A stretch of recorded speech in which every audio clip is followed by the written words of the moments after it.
सदियों से ज्यादातर इंसान पृथ्वी के उत्तरी गोले में ही बसे हैं। पृथ्वी के ज्यादातर देश और कॉन्टिनेंट्स भी अर्थ के उत्तरी ग्लोब में ही है। ये बात तब की है जब यूरोपीय अभ्यासकर्ताओं को यह नहीं पता था कि पृथ्वी के दक्षिणी गोले में क्या है। तब ना एंटार्क्टिका की खोज हुई थी, ना ऑस्ट्रेलिया की और ना ही न्यूजीलैंड की। और इसलिए उस वक्त सदियों से ऐसा माना जाता था कि पृथ्वी के उत्तरी गोले में भार के बढ़ जाने से असंतुलन के कारण कहीं ऐसा ना हो कि पृथ्वी पलट जाए। जी हाँ दोस्तों, सदियों पहले लोग ऐसा मानते थे और क्योंकि वो ये मानते थे इसलिए उनकी एक और मान्यता भी थी कि हो ना हो इस संतुलन को बनाए रखने के लिए पृथ्वी के दक्षिण गोलार्ध में कोई बड़ा खंड होना चाहिए।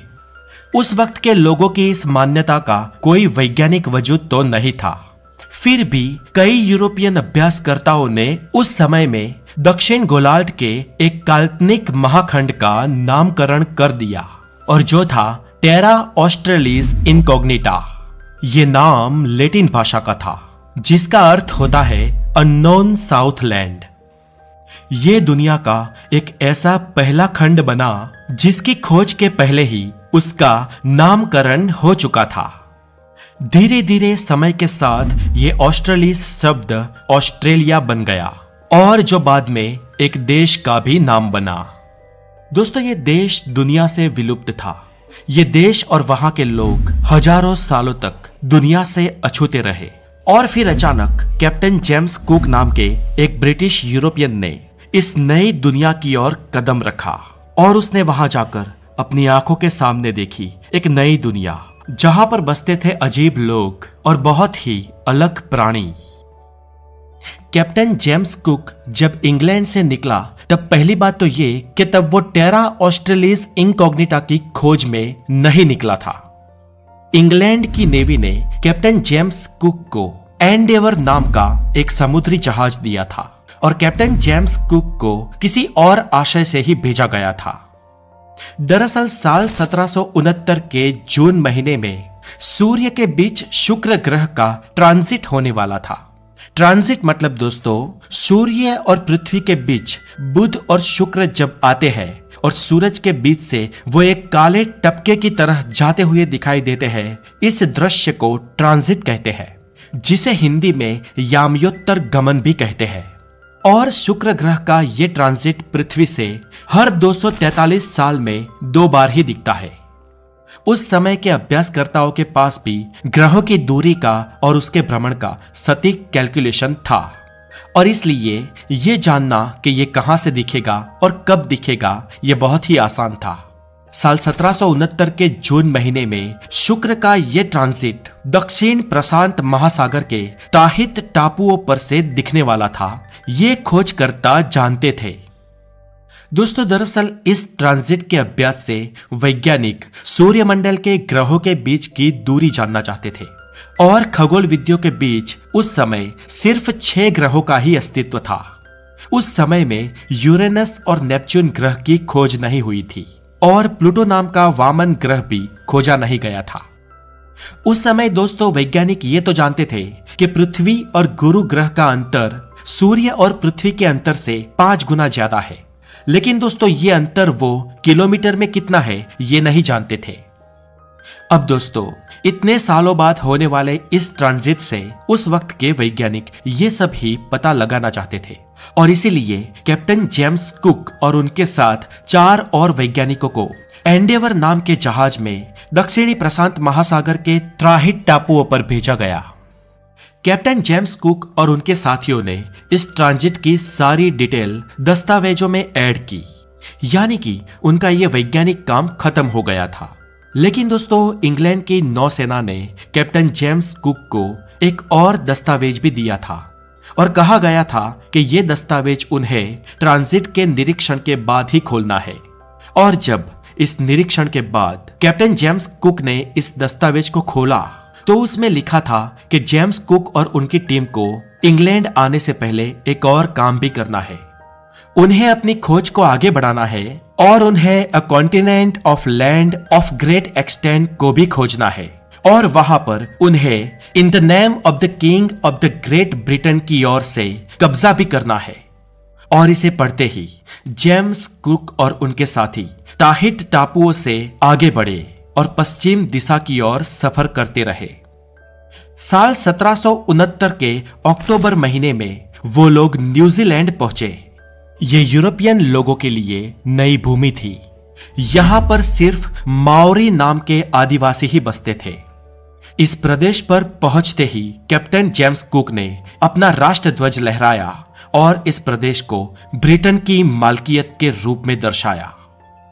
इसके बाद प्रवास को पश्चिम उत्तर दिशा की ओर जारी रखा गया और साल 1770 के अप्रैल महीने में यूरोपीय मान्यता के तहत पृथ्वी को संतुलित रखने वाले उस महाखंड की खोज कर दी जिसे यूरोप में कहा जाता था टेरा ऑस्ट्रेलिस इनकॉग्निटा। कैप्टन कुक ने इस महाखंड पर पहुंच के वहां पर भी अपने राष्ट्रध्वज को लहराया और इस पर भी ब्रिटेन की मिल्कियत जाहिर की। कैप्टन जेम्स कुक वो पहला यूरोपियन था जिसने ऑस्ट्रेलिया की इस धरती पर कदम रखा था। लेकिन फिर भी दोस्तों, कैप्टन जेम्स कुक ऑस्ट्रेलिया की इस विशाल भूमि का सबसे पहला खोजक नहीं था, क्योंकि आज से करीब 50,000 साल पहले एशिया के एबोरिजिनिस यानी कि एशिया की आदिवासी जनजाति पहले ही ऑस्ट्रेलिया पहुंच चुकी थी। जी हां दोस्तों, आज से करीब लाखों साल पहले प्लाइस्टोसिन नाम के आखिरी हिमयुग की शुरुआत के बाद विषुववृत्त के समुद्र का पानी भी बर्फ की मोटी चादर बन गया था और सागर का पानी मोटी पपड़ी बनकर करीब 100 मीटर से भी नीचे सरक गया था और इसके चलते बहुत बड़ी तादाद में समुद्र जल के नीचे दबी जमीन अब खुले आसमान में आ गई थी और इस वजह से अग्नि एशिया और ऑस्ट्रेलिया के बीच एक भूमिगत सेतु बना था। दोस्तों, वैज्ञानिक मानते हैं कि यह सेतु अखंड नहीं था। यहां पर कई कई जगह पर बर्फ की पतली चादर या पानी भी था, लेकिन एक लैंड से दूसरे लैंड के बीच की दूरी बहुत ज्यादा नहीं थी।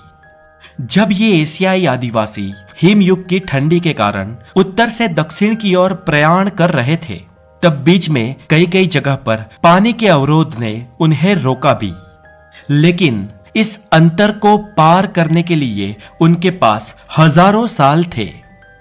धीरे धीरे ये गुफा मानव या आदि मानव डेवलप्ड होते रहे और वो लकड़े की नाव बनाना भी सीखे और आखिरकार वो ऑस्ट्रेलिया पहुंचे। सदियों बाद हिमयुग खत्म हुआ और समुद्र जल ने फिर से अपना पुराना स्तर पा लिया और ऑस्ट्रेलिया महाखंड फिर से एक टापू बन गया और दुनिया के और देशों और प्रदेशों के साथ इसका संपर्क टूट गया और वहां बसने वाले आदिवासियों ने यह मान लिया कि दुनिया सिर्फ उतनी ही है जितनी ऑस्ट्रेलिया की भूमि है। लेकिन सालों बाद फिर से जब जेम्स कुक ने इस भूमि को खोज लिया, तब बाहरी दुनिया के लिए ऑस्ट्रेलिया की इस छोटी सी दुनिया के भी रास्ते खुल गए। दोस्तों, आपको अगर और एक बात बताऊं तो ब्रिटिश वासी जेम्स कुक जब ऑस्ट्रेलिया पहुंचा उससे करीब 125 साल पहले साल 1644 में नीदरलैंड का एक सागर खेड़ू जिसका नाम था आबेल तास्मान, उसने ऑस्ट्रेलिया की पूरी प्रदक्षिणा की थी और वो ऑस्ट्रेलिया के नीचे दक्षिण में एक टापू है जो आज ऑस्ट्रेलिया का ही पार्ट है, वहां पर यह आबेल तास्मान पहुंचा और इस टापू की खोज के बाद आबेल तास्मान ने उस टापू का नाम दिया तास्मानिया और आज ये तास्मानिया ऑस्ट्रेलिया का ही एक स्टेट है और ऑस्ट्रेलिया के ही टेक्टाइल प्लेट पर है। तो फिर इस हिसाब से तो आबेल तास्मान ने जेम्स कुक से पहले ऑस्ट्रेलिया की खोज की थी। लेकिन फिर भी दोस्तों, भूतकाल में अगर और पीछे जाया जाए तो ना आबेल तास्मान ऑस्ट्रेलिया का पहला खोजी था और ना ही जेम्स कुक ऑस्ट्रेलिया पर पहुंचने वाले सबसे पहले अग्नि एशियाई आदिवासी लोग थे। अब जेम्स कुक की बात करें तो वो ऑस्ट्रेलिया की खोज के बाद ब्रिटेन गया और वहां से उसके खोजे हुए रास्ते से कई और ब्रिटिश ऑस्ट्रेलिया आने लगे। इन्होंने ऑस्ट्रेलिया को अपनी कॉलोनी बना लिया। हालांकि ब्रिटिश लोगों ने ब्रिटेन की मेन भूमि से तड़ीपार किए हुए गुनहगारों को ऑस्ट्रेलिया में बसाया। इससे पहले ब्रिटेन इन गुनहगारों को अमेरिका भेजता था, लेकिन जैसे ही अमेरिका ब्रिटिशरों से आजाद हुआ, ब्रिटिशरों ने अपने इन गुनहगारों को ऑस्ट्रेलिया भेजना शुरू कर दिया। आज भी दोस्तों ऑस्ट्रेलिया का हर 4 में से 1 नागरिक ऐसा है जिसका पूर्वज अपराधी था। शुरुआत में तो दोस्तों ब्रिटिश अपराधियों को ही ऑस्ट्रेलिया भेजा जाता था, लेकिन जैसे ही साल 1851 के बाद ऑस्ट्रेलिया में सोने की खानों का पता चला, ब्रिटेन से आम लोग भी सोने से आकर्षित होते हुए ऑस्ट्रेलिया आने लगे। अब तक तो लोग मजबूरी में यहाँ आते थे, लेकिन अब लोग लालच के कारण भी ऑस्ट्रेलिया आने लगे और धीरे धीरे ऑस्ट्रेलिया में खेती और भेड़ पालन का व्यवसाय भी विकसित होने लगा। ब्रिटिशरों ने धीरे धीरे ऑस्ट्रेलिया में रहने वाले आदिवासियों का खात्मा करना शुरू कर दिया। जैसे ही दोस्तों यूरोपीय लोगों ने अमेरिकी ओरिजिन रेड इंडियंस का सफाया कर दिया था, वैसा ही काम ब्रिटेन ने ऑस्ट्रेलिया के आदिवासियों के साथ करना शुरू कर दिया। शुरुआत में तो अंग्रेजों ने ऑस्ट्रेलिया की दक्षिण भूमि में न्यू वेल्स नाम के एक स्टेट की स्थापना की थी, लेकिन जैसे जैसे वो अंदर जाने लगे, उनका वहां के लोकल मूल निवासी आदिवासियों से सामना होता रहा। लेकिन ये आदिवासी अंग्रेजों के सामने नहीं टिक पाए। ऊपर से उनकी इम्यूनिटी भी बहुत वीक थी और यूरोपीय लोग अपने साथ बहुत सारे रोग भी लेकर आए थे, जैसे कि स्मॉल पॉक्स ने तो इन मूल निवासी आदिवासियों का निकंदन निकाल दिया। ऊपर से अंग्रेजों ने अपने आधुनिक हथियारों से इन आदिवासियों का खात्मा बुला लिया और आज ऑस्ट्रेलिया के इन मूल निवासियों की तादाद ऑस्ट्रेलिया में ही बहुत ही कम है। हालांकि सालों बाद पिछले कुछ वर्ष पहले ही ऑस्ट्रेलियन गवर्नमेंट ने वहां पर बसने वाले आज बचे कुचे कुछ आदिवासी, जिन्हें एबोर्जिनिस या एबोर्जिनियल कहा जाता है, उनसे ऑफिशियली इस बात के लिए माफी भी मांगी थी। दोस्तों 19वीं सदी के अंत की बात करें तो साल 1891 में ऑस्ट्रेलिया के 6 राज्यों ने मिलकर एक संघ बनाने की सोची और बनाया भी। और इसके करीब 10 साल बाद यानी कि 1 जनवरी 1901 को, यानी कि 20वीं सदी की लगभग शुरुआत में ही New South Wales, Tasmania, Victoria, Queensland, South Australia और वेस्टर्न ऑस्ट्रेलिया, इन 6 राज्यों ने मिलकर एक ऑस्ट्रेलियाई फेडरेशन की स्थापना की, जिसे ब्रिटिश पार्लियामेंट ने अपनी मान्यता भी दी। लेकिन दोस्तों ये स्वतंत्रता बस एक नाम की ही थी, क्योंकि विदेश नीति जैसे इंपोर्टेंट इश्यूज पर अभी भी ब्रिटेन का ही राज था। और दोस्तों ऑस्ट्रेलियन लोग ये मानते थे कि ये उनके लिए जरूरी भी था, क्योंकि उस वक्त ऑस्ट्रेलिया नया नया देश बना था और ब्रिटेन एक महासत्ता हुआ करता था। ब्रिटिश रॉयल नेवी ऑस्ट्रेलिया की सुरक्षा के लिए बेहद जरूरी थी। हालांकि दूसरे विश्व युद्ध के बाद ब्रिटेन की ऑस्ट्रेलिया के ऊपर की पकड़ कम हो गई और 1941 के बाद से ऑस्ट्रेलिया ने ब्रिटेन की जगह अमेरिका को अहमियत देना शुरू कर दिया और आगे चलकर 3 मार्च 1986 को ऑस्ट्रेलिया ब्रिटेन के शिकंजे से पूर्णतः आजाद हो गया। अब दोस्तों एंड में आपके नॉलेज में बढ़ोतरी करने वाली एक बात, ऑस्ट्रेलिया का नेशनल एनिमल है कैंगरू और बहुत सारे लोग इसके नाम के पीछे एक स्टोरी को मानते हैं। कहा जाता है कि कैप्टन जेम्स कुक जब ऑस्ट्रेलिया की धरती पर उतरे थे, तब थोड़े दिनों बाद उन्होंने इस एनिमल को देखा था और उन्होंने इस प्राणी को देखते ही एक लोकल आदिवासी से पूछा कि व्हाट इज दिस, ये क्या है? और उस ऑस्ट्रेलियन आदिवासी ने जवाब दिया कैंगरू। और इस कैंगरू नाम को बतौर एक एनिमल के नाम के तौर पर जेम्स कुक ने डायरी में नोट किया और बाद में एक ब्रिटिश स्टोरी प्रचलित होती है जिसमें कहा जाता है कि उस लोकल आदिवासी को इस एनिमल के बारे में नहीं पता था, इसलिए उसने अपनी भाषा में जवाब दिया कि आई डोंट नो। और इस आई डोंट नो को कैंगरू के रूप में जेम्स कुक ने लिखा। लेकिन बाद में इस स्टोरी पर दोस्तों रिसर्च हुए और रिसर्चर ये मानते हैं कि उस व्यक्ति ने अपनी भाषा में आई डोंट नो नहीं कहा था, लेकिन ब्लैक एनिमल कहा था। जैसे कि ब्लैक कांगारू को ऑस्ट्रेलिया के मूल आदिवासी गुंगुरू बोलते थे और कैप्टन कुक ने इस गुंगुरू को ही अपभ्रंश करके कांगारू कर दिया और आज इसका नाम कांगारू पड़ गया है। हालांकि दोस्तों ये ऑस्ट्रेलिया का नेशनल एनिमल इसलिए है क्योंकि माना जाता है कि कांगारू कभी पीछे नहीं चल सकता, वो आगे ही चलता है। इसलिए ऑस्ट्रेलिया का विकास भी हमेशा आगे ही रहे इस प्रतीक के रूप में। और ये प्राणी आमतौर पर ऑस्ट्रेलिया में ही पाया जाता है, ये ऑस्ट्रेलिया का ही नेटिव है, इसलिए कैंगरू को ऑस्ट्रेलिया का नेशनल एनिमल बना दिया गया है। ऑस्ट्रेलिया के बारे में ये डिटेल्ड वीडियो आपको कैसी लगी हमें कमेंट करके जरूर बताएं।